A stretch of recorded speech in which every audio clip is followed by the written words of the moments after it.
વિશ્વ ગાયત્રી પરિવાર વડોદરા દ્વારા ગાયત્રી જયંતિ પર્વ નિમિત્તે ગાયત્રી મહામંત્ર સામૂહિક સાધના.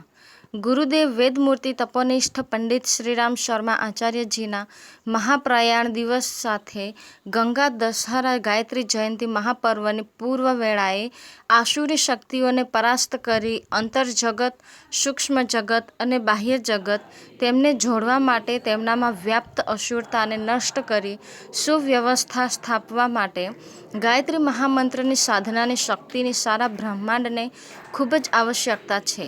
એ જ લક્ષ્ય સાથે વડોદરા શહેરની તમામ શાખાઓમાં અનુકૂળતા પ્રમાણે સામૂહિક સાધના સંપન્ન થઈ રહી છે. તેના એક ભાગરૂપે શુભાનપુરા શાખા નંબર 10માં ધ ગ્રાન્ડ ગાયત્રી હોલમાં રોજ સવારે ગાયત્રી મહાયજ્ઞ સાથે વિવિધ સંસ્કાર અને બપોરે 3 થી 6 સમય દરમિયાન 51થી પણ વધુ સાધક ભાઈ બહેનો દ્વારા ગાયત્રી મહામંત્રની સામૂહિક સાધના થઈ રહી છે. આ સાધના તારીખ 7થી શરૂ થઈ છે. તારીખ 15ના રોજ સાંજે 5:30 કલાકે દીપયજ્ઞના માધ્યમથી પૂર્ણાહુતિનો ક્રમ સંપન્ન કરવામાં આવશે.